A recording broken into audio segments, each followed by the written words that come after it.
Hey ho, they say she's got to go Peachzilla.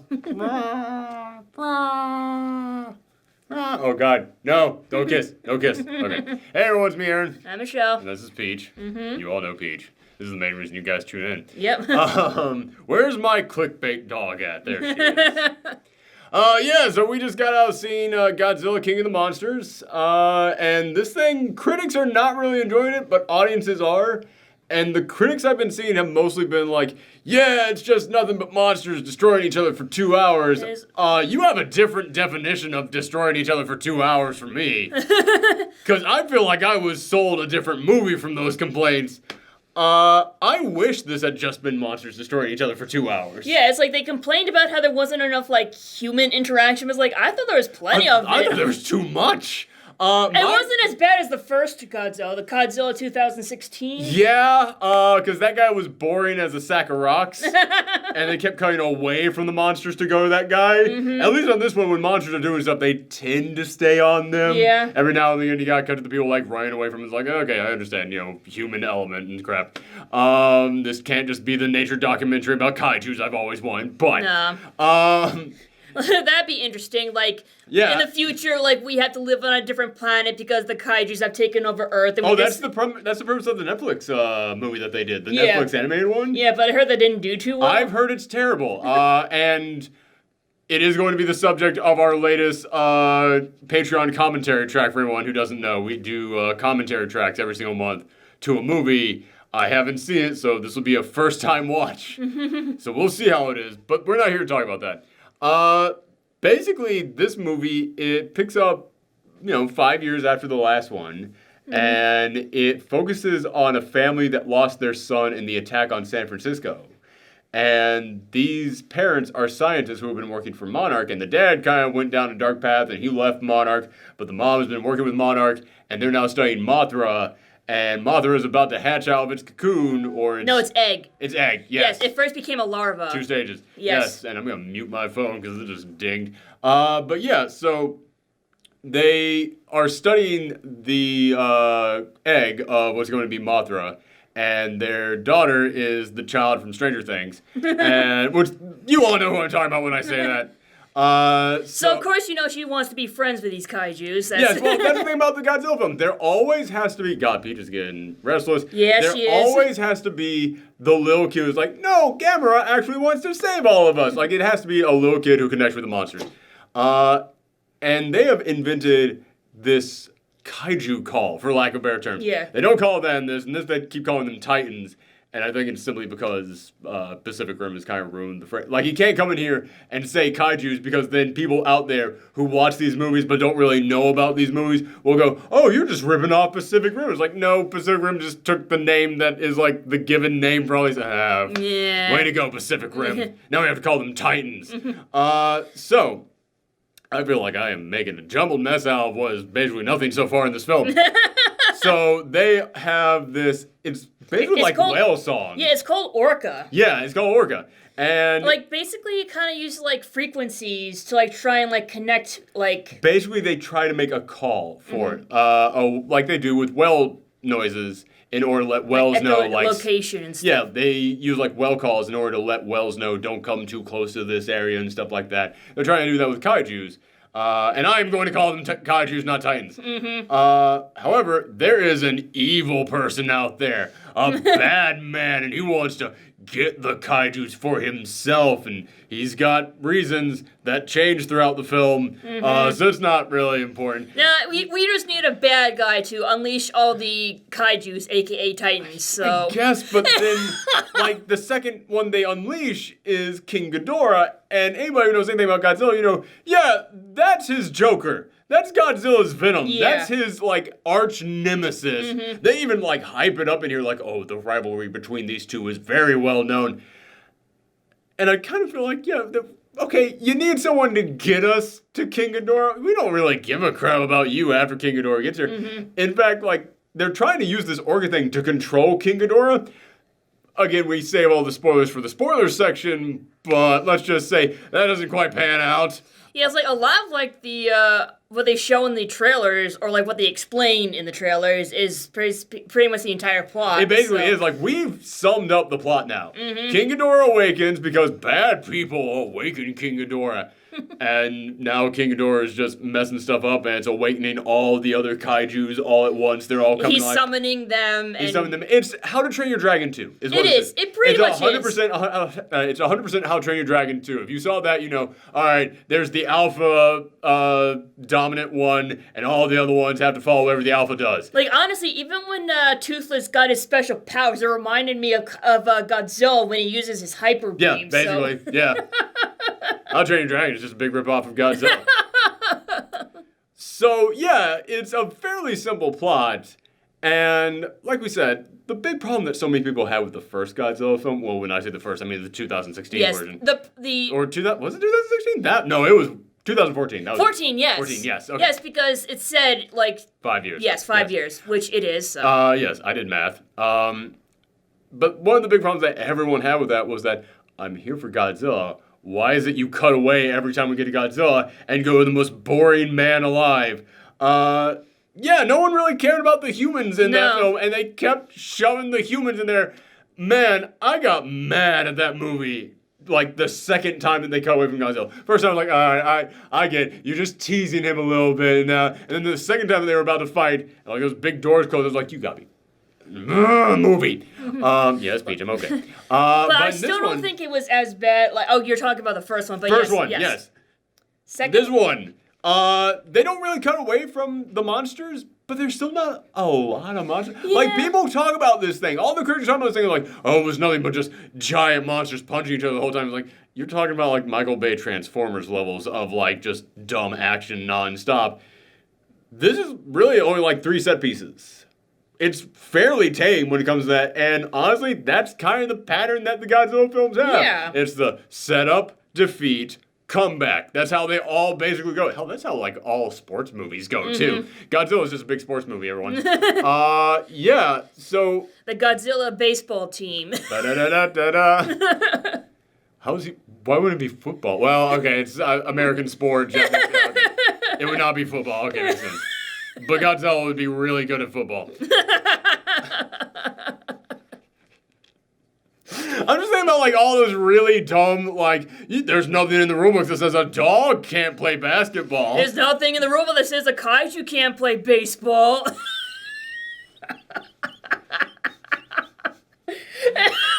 See here, now it says that all members of the team must be wearing uniforms. It just cuts to a montage, like, hundreds of people with giant needles just sewing a Godzilla uniform. This is the dumbest thing we've ever talked about on this. I liked all the kaiju stuff in here. Yeah. That was all really damn cool.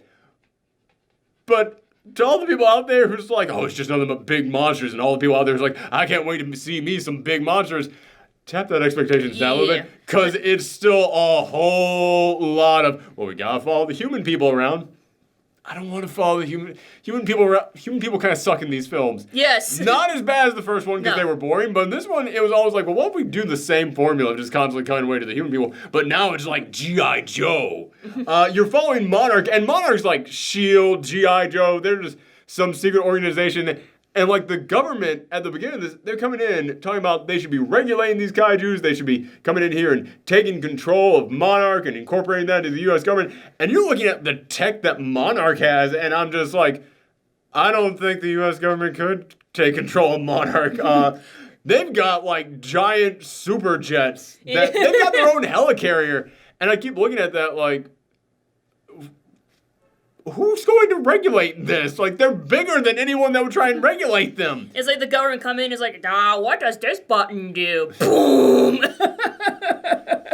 I'm the head of the Environmental Protection Agency, and these Monarch guys have been capturing kaijus in a special vault in New York City. I say we release them all before this, anywho. Wow, there's just so many tangents, because there's not really a lot to talk about in this movie. It's a bunch of really dumb human beings in here. And not dumb as in they're stupid, as in just kind of dumbly written. Because they're the most standard, basic, like, military guy, angry man, old hippie guy, man, old hippie guy. Yeah, I just wrote you the entire film. I don't really have a lot more to say about them. Honestly, other than I didn't find them interesting in any way. I felt like they were trying to go with Jurassic Park, kind of. Yeah, except those guys yeah, have more personality than them. Yeah, Every character in here is so cookie cutter, I felt. Yeah, I felt that way too. It's like the main guy we're following is Kyle Chandler. He plays the dad to Millie. I should know her actual name, Millie Bobby Brown. Not just girl from Stranger Things. But he plays her father, and he's divorced from his wife because they fell apart after their child died to the San Francisco attacks. And now the mom, she's the one working on this Orca thing, but they get kidnapped by the evil people, so he gets called back in again, and he just wants to kill all the kaijus. So, like, every line of dialogue from him for the first half of this movie before he starts to, like, turn around and get on the side of Monarch and think that, okay, maybe the kaijus are all right. Every line of dialogue out of him is so just... this monster is a threat, and you need to use every weapon you have to take. It's like, wow, I could just write every line of dialogue just based on what your character type is. It's so standard in here. None of the characters I felt were honestly interesting at all, because they were just so basic. But then again, here's the thing I gotta come in and say about this movie. This is a Godzilla movie. Yeah. And there have been great Godzilla movies, but there have also been just a lot of those, like, cookie-cutter Godzilla films. A lot of the ones from, like, the 80s and the 70s were a lot just like, hey, man, just crank out another Godzilla film. This kind of feels like one of those. Yeah. And in a weird way, it makes me nostalgic because those are the ones I grew up on. Like, those are the ones that I watched when I was a kid. And even when I was a kid, I was like, yeah, this is, just human people there to be human people. Let's get to the monsters. Yeah. That's kind of what this is. So I can understand how even some of the big Godzilla fans out there might be a little bit disappointed in this because, like, well, something that you would take those films and kind of make them better. Like, Shin Godzilla, it's got a lot of the, like, human people, but the human people are interesting, doing interesting things in there. This is a lot like those 70s and 80s Godzilla films where it was just like, well, I'm science man and I talk about science things. I'm military person and I talk about military things. Yeah, that's kind of what it is. However, I will say, when it gets to the actual big monster stuff, it's really damn good. It is really good. Like, when King Ghidorah arrives for the first time, and you see him just, like, emerging out of this giant crater, and the storm is forming around him, it's really damn cool. There's not a better word for it. It's just cool, man. And there's another moment in which, like, King Ghidorah, he creates a storm around him wherever he goes. And they're flying into the storm, and Ghidorah just appears through the clouds and the thunder. Like he's in the eye of the storm. Yeah, it's amazing. It looks incredible. I love that moment in there. Or, you do get a couple of the other big famous kaijus, and they, in the trailer, say, oh, we have 14 and counting. Don't expect to see all that. No. You see... They say 17, but it's like, 17, obviously they're... Yeah, but here's what you get in this. You get a lot of mentions of Skull Island. You ain't getting Kong in here. Which is fine, because they're saving him for the next one. But then you get Godzilla, you get King Ghidorah, you get Mothra, and you get Rodan. And they're all really damn good here. But again, they mentioned that there's like 13 other ones in here. That's 12, not including Kong in here. You see a big woolly mammoth thing, a big spider thing, and another one of the monsters from the first Godzilla film from 5 years ago. I kind of felt a little bit gypped on that. I did kind of feel like, hey, wait a second now. These monsters aren't that interesting, and we don't even really see them all that much.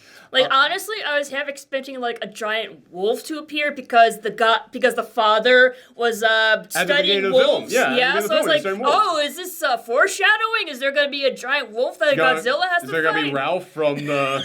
No, Ralph was the crocodile. What was the wolf from Rampage, whatever that one was called. Ralph was the wolf. Iggy was the crocodile. No, I don't know. Fuck. It's been a while. It's been a while. And that movie was... Man, it's weird. I did stop and think about Rampage every now and again here. It was like, man, as dumb as that movie was, at least it realized when to stop focusing on the humans, and at least Dwayne Johnson has, like, charisma to him. Yeah, man, okay, I'm not coming in here and saying that this movie is worse than Rampage was. Although I will say, I actually like Rampage a lot more than most other people out there did.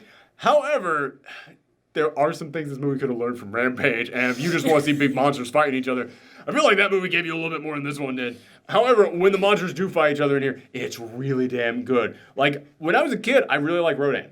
Rodan, he wasn't my favorite, but I did really dig him.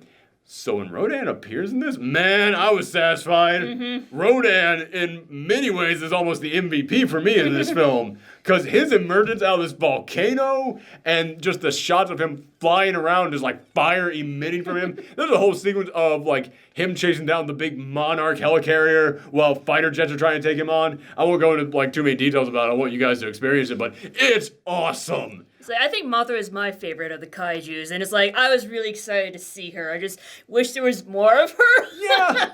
Mothra, man, Mothra has a very specific purpose in this. Yes. But it's not until, again, people talk about this like it's nothing but monsters fighting.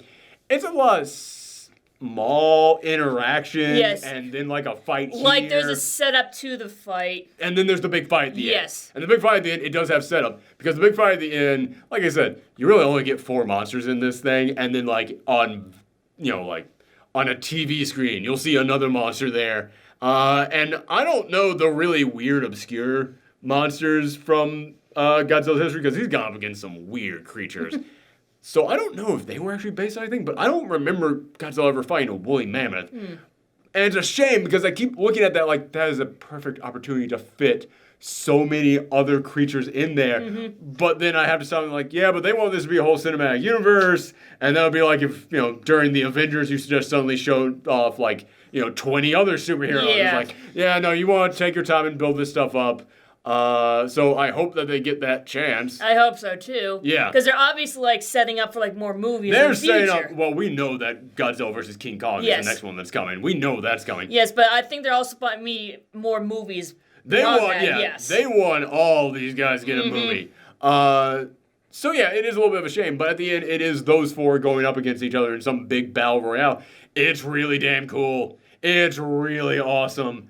Also, I kind of dig that Godzilla is destroying lesser visited American cities in here. Yeah. Like, I'm tired of the destroyed cities always either being like San Francisco or New York. Yes. Like, there's other cities that giant kaijus can visit. So yeah, they go to Boston. They go to Boston. That's where the final fight is. It's like, that's cool. I've never seen a monster attack Boston. That's actually kind of like different. That's a different setting. All right, cool. Godzilla hates the Red Sox. There is a joke that they make about it's a bad day to be a Red Sox fan, and I was just like, when is it ever? Oh, you poor guys. Even like, no, they won recently. Okay. We have the Mets. I shouldn't be judging anyone. Hell, I'm a Seattle Mariners fan. I shouldn't be judging anyone on baseball taste. So, anywho, yeah, the ending fight is actually awesome. And again, it feels like one of those weird, like, not the big standout Godzilla film, but one of the ones where they did just crazy stuff in them. Because there's a thing that happens at the end of this film, not going into spoilers, we'll go into that later, but it's a thing that they did exactly in a Japanese Godzilla movie. And it even kind of results in something sort of similar. So I was watching this like, these guys know their stuff. And that's something else that I got. Again, we were in an audience loaded. I just realized there's a big toy girl. Yeah, I had to take this away from her. No. Yeah, we were in an audience loaded with Godzilla fans. Just like packed with it. They applauded more than the audience did at Endgame. They were going nuts in there, and there were so many small, like, quick references in there that they were just like you could just tell. And we were at the Alamo. Yes, and you're supposed to be really quiet at the Alamo. Yeah, they kick you out at the Alamo if you make too much noise, and no one was gonna narc on these people. They're like, no, you Godzilla fans, you were excited to see this stuff. You're having a good old time. Yeah, it's like I feel like if you're applauding when you're supposed to and everything, that's okay. Yes. But yeah, that's kind of how I feel.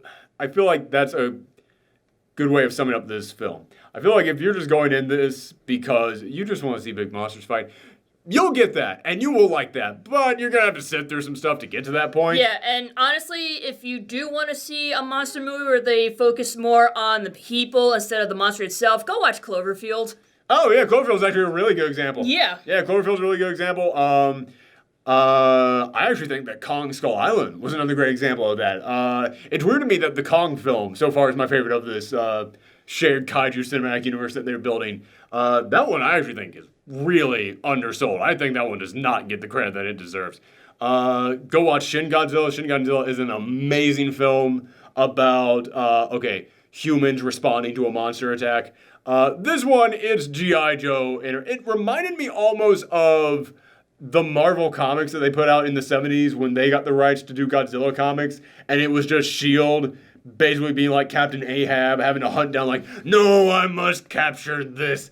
Yeah, that's kind of how I felt about this. It feels like one of those. Like, okay, secret government agency that has lots of toys that we can sell going after this monster. But I will say, at the end of this thing, they're not the stars of it. No. It is Godzilla's time to shine, and it's really awesome. Like, I kind of feel like the whole reason why they have like so much human interaction in the first two movies, Godzilla movies, is because like American audiences aren't really used to Godzilla, so I kind of feel like they're trying to like establish. Give us humans to interact with on that. Yes, one. and like help. Well, again. This is par for the course for a lot of those Japanese Godzilla films, too. It's a lot of, like, scientist man, science man. I'm talking about science thing. What do you think, other science person? Other science person thing. The human element has always been there in the Godzilla films. Yeah, but I feel like... It's just that, I don't know, I think they have to, like understand like the fact that this is gonna be a world where kaijus and humans live together. So it's like they're kind of like setting up. They're not trying to set up Godzilla. They're trying to set up the cinematic universe, and they need humans to kind of explain. Yes, that's what I'm trying to say. They need someone to explain the rules of this world. That makes sense. Yes, okay. So I think that's why there's like so much human interaction, and I'm hoping there's a lot less in the future now that we like understand what's going on. Well, no, it's not that I want less in the future films. It's I want better. Better, yes. Yes, because as I said, Cloverfield, entirely the human. Love that film. Kong Skull Island, very much the humans. Love that movie. Shin Godzilla, love that movie. And mostly it's human stuff in there that I really love about that film. So, yeah, it's not that I'm opposed to human stuff in here. It's just this is really dumb human stuff in here. And there are moments in there in which they tried to, like, make you care about characters. And I kind of got a little bit for one character in there. I was like, all right, that's kind of nice. But it was more of just because that character was, like, the avatar for the Godzilla fans in the audience. Yeah, like... So that's why I could kind of connect to that character. You mean, is it the little kid? No, not them. Right. Although I did like her. I did like her. But there are lots of Easter eggs in here, and the Godzilla fans in our audience, they did love that. Mm-hmm. However, I feel like there's also going to be that Godzilla audience out there that's like, I need more than just like little Easter eggs and stuff. I need a well-written script. I'm coming off of that Shin Godzilla high. I need something a little bit better and smarter than this. And I think that those people are going to be a little bit disappointed in this. But I think that if you are that audience member who you love those Godzilla films from the 70s and 80s, yeah, this to me fits right in there with them. So I think you're going to get exactly what you want. And again, the critics out there who are saying this is just monsters fighting for 2 hours, it's not. But when they are doing that, it's really damn good. Mm-hmm. And it does make me overlook a lot of the problems from the previous one. So I'm going to give this one a 7. I did like it. I did have fun with it. I think that it is, in the end, a good film. Just, kind of dumb at times. Did we do a post Geekout for the first? No, I don't think we were doing reviews back then. Oh, okay. So, what would you rate that? I would give that one. It's weird. I would give that one a 7 as well. Except with this one, it's like 6, 6, 6, 6, 6, 6, 6, 6, 6, and then like a 9 there at the very end. The previous one, it was like 4, 4, 4, 10, 4, 4, 3, 10, 10, 10. So that kind of like, if that makes it more clear. Because the human stuff in here, it was more digestible. Yeah. I was able to deal with it more. It wasn't that bad. It was all right. It was fine. It was whatever. Whereas in the previous one, yeah, Godzilla, I think it was even better what they did with Godzilla at the end. But it could have been because I was starving for Godzilla in that one. It was like that old Eddie Murphy joke. Like, you give a saltine cracker to a starving man, he'll think it's the greatest meal he's ever had. This one, yeah, it doesn't starve you for Godzilla nearly as much as that first one does. And the payoff is still really good. But I'm still just thinking about that moment in the first one where it just... I freaking love that moment. I freaking love that moment. And I never got that moment in here. But I did get a lot of other cool moments. Like I said, Rodan was awesome in here. Mothra was great in here. Ghidorah was great. Godzilla was great. So yeah, there's a lot of good stuff. What do you give this? Well, I guess I would give Godzilla 2014. 16. No, 14. You're right. Yes. Damn, why do we keep mixing that up? So I guess I would give that one maybe like an 8 or a 7.5. Yeah, I definitely remember you liking that one more than I did. Yes. And I would give Godzilla King of the Monsters like an 8.5 or an 8. Basically, yeah, because like I said, like there was more action, more of the monsters. The human stuff wasn't as forced. Yes. I guess a good thing. Yes, exactly. Like they did not. They never at any time in here did they shove Godzilla out of the way to go, human man. Everyone likes human man, right? No, we hate human man. We here for big lizard monster. So yeah, I definitely think that's better in those regards. So that. Peach, no. Peach, you are so squirmy. You are being the super squirm today. You got into some radiation, girl. You know what? I'm actually, man, you make me compare it to the first one. I'm actually going to go 7.5 on this one. I'm going to go up a little bit higher than where I was. Okay. Yeah, because I did like it. And also, the reason why I'm going a little bit higher on this one is because I'm thinking back to that Godzilla 2014 one, and I did not give a crap about the Mutos. I didn't think that they were bad, but they really did just feel like those random throwaway, like the monsters in the Godzilla films that no one remembers from the Godzilla films. None of the big A-class ones, just those ones like, screw it, we need another monster for this movie. Let's just crank something out right now. And they fit in there with that. Yeah. But in this one, yeah, Mothra, Rodan, and King Ghidorah are freaking awesome. Mm-hmm. So that does put more stakes towards the end battle. And also they kind of like put in here like a little bit of a relationship between Mothra and Godzilla. Mm-hmm. And I really dug that because it made me think about how in the old Godzilla films, yeah, you would have like them all chilling out on an island, and you would get this feeling that they did have relationships and like bonds and like alliances with each other, and there was some kind of like hierarchy in the monster world. And I actually think they interpreted that pretty well in here. Man, it took me a while to get to my diagnosis of this film, but we got there. So yeah, spoiler time on this one. Spoiler time. Peach is focusing on this ball. So spoiler time on this one. The mom is the one who releases King Ghidorah because it turns out she's actually working with the bad person because she thinks that mankind needs to be exterminated, or not exterminated, but severely tapped down. She's basically like Thanos. Like. Sort of, yeah. She really is. She is basically she's Mom Thanos. Overpopulation is a problem. We have to let the kaiju come in and rebalance everything. And also, when they come in here, it's been shown in Las Vegas and San Francisco or was it San Diego? San Francisco, I think. Yes, because I remember the Golden Gate Bridge. Yes, okay. We learned in the years since their attack that the radiation they let out caused plants to come back and reclaim the areas to help the environment. I don't think that's how radiation works. I think those plants might be radioactive. Yeah. The plants came back. I don't think they're safe for us to eat anything off of them. So yeah, that was a little bit of a stretch. That was a lot for me to swallow. Another thing that was hard for me to swallow is they were trying to take out both Ghidorah and Godzilla at once. The military, because military person doesn't like any of these monsters, they were trying to take them both out at once with an oxygen-destroying bomb. And all I could think was, King Ghidorah, you found him frozen in a block of ice. There's no oxygen in a block of ice, you nitwit. Like, what is... You know from science this will not work. Like, the mere setup for this premise says that it doesn't need oxygen. So yeah. Did they not know that Ghidorah was from space at the time, or they knew they found it in a block of ice and had been there for thousands of years and it was still fine? Well, they probably thought it was like a suspended animation because I know suspended animation isn't a thing. It doesn't actually work because you need oxygen inside of the suspended animation in order for your body to keep surviving. Well, ice is frozen water and water is oxygen in it. Alright, fine. But I did have I had to call some bullcrap on that. Yeah, there's like some bullcrap in this movie you gotta call There's on. a lot of dumb stuff in here. But it's like, there are giant monsters fighting, whatever, I can overlook it. And that's my thing. I can overlook it, but you gotta get those monsters back onto frame now in order for me to overlook this. Yes. Yes, you gotta distract me from the facts with these cool monsters beating them all up, everybody, so... The lack of facts, yeah. That's just an example of a couple of the dumb things in here. Let's see, what's his name? The Let Them Fight guy. I always forget this guy. I always forget this guy's name because it sounds exactly like someone else's name. Ken Watanabe. Yes, okay. So, he's back in this one, and Godzilla is almost dead, and he's hanging out in Atlantis, which I actually think that's something from, like, Godzilla's mythology in, like, one of the older, and one of the other Japanese films.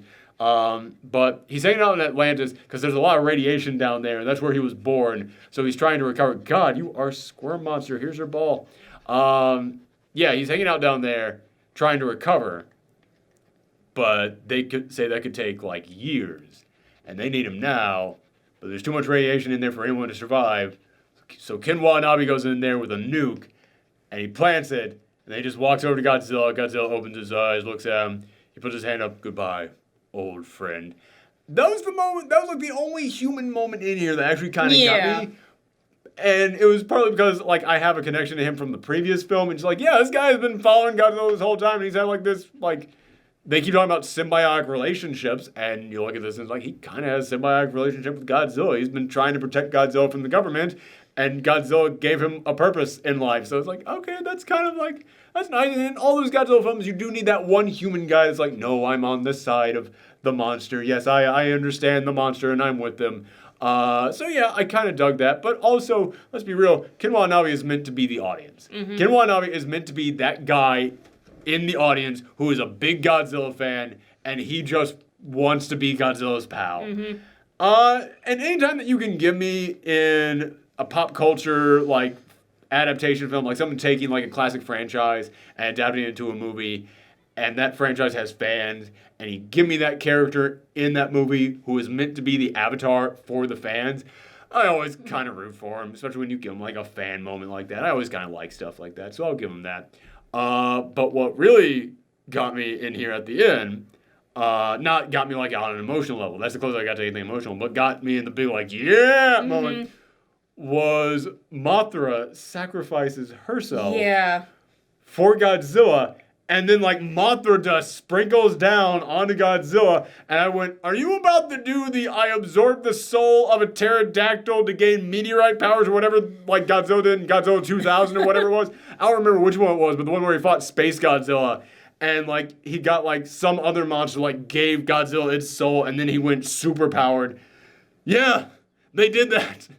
And I kind of dug it. I dug it too, and it just shows how awesome Mothra is, but it also makes me sad because, like, oh, she's gone. Hopefully, I don't know, there might be another Mothra. There might be another Mothra, yeah. Because, like, who knows? That's another thing about the Godzilla films. These monsters have died so many freaking times, and they've always come back. Like, honestly, they're, like, more of, like, a species, say, like, just one of a kind, to be honest, so... They could totally have another egg out there, which, that's the other thing about Mothra. Mothra, like... Yeah, it has to have died many times, because I remember several films where Mothra starts off as the worm, cocoons itself, comes out as the big moth. What they did was they set up an excuse to do that all over again in another film coming up.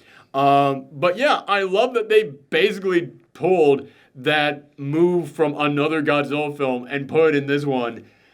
Except in this one, when he gets powered up, he literally just gets explosion powers. He turns into Ghost Rider is what he turns into. Because he's got, like, fire coming out of the cracks in his skin. Yeah. It looks amazing in here. And then when he roars, he lets out, like, a radial aerial blast, just, like, destroying everything in the area. It was awesome. And, man, I talk about how it didn't give me any moment quite as good from that last one of him holding open the mouth and screaming in there.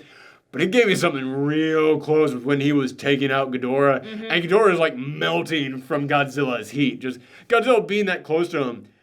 God damn, it's really freaking awesome when Godzilla first, like, goes full Ghost Rider and is just walking down the street and you see metal just melting all around it. Yeah, just Godzilla being such a badass that it melts Ghidorah by being close to it, and Ghidorah is trying to fight back against it. Like, it's trying to, like, nah. regrow its head and everything, but... That was an awesome scene. Yes. That was an awesome scene. It's like, oh, crap, we can't kill this thing that easily, so... Yeah, and it's melting faster than it can regenerate itself. And I love the, like, fake out they give you at the end of this. When out of the rubble of Godzilla's final explosion comes one of the Ghidorah heads... But then it's revealed it's inside Godzilla's mouth, and Godzilla is just like chewing down on it. And the head's still alive. It's like, no, no. And then it just like lets out the big blast to take it out. Man, that was really freaking cool. Yeah, I think that's another reason I'm bumping this up to 7.5. Yeah, which again, 7.5, that's, I'm not using like the American school grading system where that's a C. No, a 5 is a C to me. This is like a B minus. Yeah, at least. okay. Yeah, like, I'd give it a B, yeah. Yeah. Which I honestly feel like most monster films are best at the B level. So most monster films are B movies, that's what the term B means. Like, I know it's not great, but it's fun. This honestly kind of reminds me of Aquaman, which you didn't see, but my exact words on Aquaman were, is it good? No. Is it fun? Yeah. And you know what? That's fine. I'll pay to see fun. And I love that the ending credits of this thing, it's nothing but newspaper reels just basically explaining now the world where kaijus are existing alongside humans, which is kind of what the Godzilla films became towards the end, where it's like, yeah, they're all on their island and they do their thing and we're all just cool with it. But it was talking about how, like, oh, we can use, like, kaiju dung to make fossil fuels to be, like, a good source of fertilizer. Yeah, it's like, this is very much like an environmental awareness yeah, movie, it's very much that. Which is the whole point of Godzilla, like... Which, that's the thing that kind of pissed me off at one point here, is it just made me stop and think, wow, I remember when we had Godzilla films that had the message of environmentalism and how humans are destroying the planet, and that was back in the 70s and the 80s, and it's been 40 fucking years since then, and we still have to have Godzilla be that message. Yeah. Godzilla just stomping out big greedy corporations, just... Godzilla hate big oil. By the way, they also have the Godzilla song, the Hey Ho. They say he's got to go, but it's sung by Serge Tankian, the guy from System of a Down, and it's kind of awesome. There's also a post-credit scene in here in which Godzilla, early in the film, rips off one King Ghidorah's head and throws it in the water, and that's how you see King Ghidorah can regrow heads. At the end of this film, the post-credit scene is Batman from the movie, who we all know we don't like. He comes back, and they found the head that they threw away, and we know that Ghidorah can regenerate, so he's like, I'll take it. And so you know he's going to do something with that, so you know... I feel like he's going to try to make another Ghidorah, and have him fight Godzilla. I thought, okay, I knew there was going to be a post-credit scene, because I could just feel it in my bones. I thought the post-credit scene, in the beginning of this, you've got the U.S. government there. And they're saying, well, we need something that can fight the kaijus. We need something. I was like, the end credits is going to be Mechagodzilla. The end credits is them going to be building a Mechagodzilla to take on Godzilla. But instead, you get like just one King Ghidorah head, and the bad guy's going to do something with it.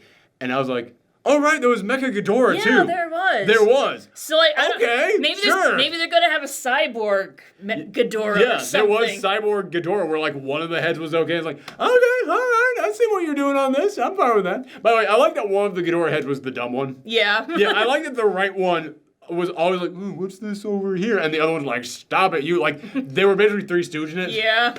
But not to the point where it was, like, stupid or, no, like, ridiculous. No, it was like animals. Yes. Which, yeah, you can... Like, you have, like, the head on Ghidorah, so... Yeah, you have the main one. Yeah, I kind of dug that. It was... Man, the way that Ghidorah moved was really damn good in this. But, God, there was one other thing that I wanted to say in here. Oh, yeah, as far as Easter eggs go, I didn't catch all of them. I caught a few of them, and they were kind of nice. But there are moments in here in which they're like, okay, how many have you found? And he's just like skimming through like all the information on them. And there's so many, and they just have Titanus something. Yeah, like basically the fake Latin name. The fake Latin name they gave him, except for Titanus Kong. That one, we all know that. But I just kept thinking, man, I can picture a Godzilla fan buying this Blu-ray just so that they can freeze frame on every single one of those and try and figure out what they're supposed to be. Because, as I said, we didn't see all the monsters that appear in here. We just saw a couple of, crappy ones that popped up. I was like, I don't really give a shit about those guys. The big woolly mammoth one I actually dug because I was like, that looks like, that and the spider one, I was like, that does look like some of the crappier Godzilla monsters. But they look like they would fit in there with the crappier Godzilla monsters. That looks like it would work. But I thought that had to have been some great Easter eggs. And there's tons of stuff like that goes by super quick. And I feel like if you're a big Godzilla fan, you would be catching stuff that I am just completely missing. But there was one that I got, and the entire audience let out a, oh yeah, the audience applauded this Easter egg, in which one of the members of Monarch. One of the members of Monarch, she is third generation kaiju hunter. And she's talking about how, her great-grandmother, she was hunting them down. And then she shows off, a family picture. And it's either her parents or her grandparents, but they're twins. And they're in the outfits of the twins who would summon out Mothra. And the audience was like, yeah! And I was like, yeah, that's pretty cool. I got that one. That's not bad. I like that. That's a good one. That's a good one there. So, yeah, this one, it really feels like it's made for the Godzilla fans out there. But I can also understand there being some Godzilla fans out there who are a little disappointed that, you didn't get a little bit of a smarter movie. But again, if you're like, man, I like these Godzilla films, I just want to see another version of Godzilla that's kind of like the Godzilla films I like. I feel like it's like that. I feel like it does that. But yeah, thank you guys very much. Anything else you want to add? Peach wants her ball back. Peach wants the ball back. Yeah, she was very good about that. All right, buddy, I'm going to give you that ball. We're going to play fetch. Yes. All right, bye, everyone. Bye. Boom, boom, boom, boom. The Godzilla theme is awesome in this movie, too, by the way. Man, that is a good-ass theme.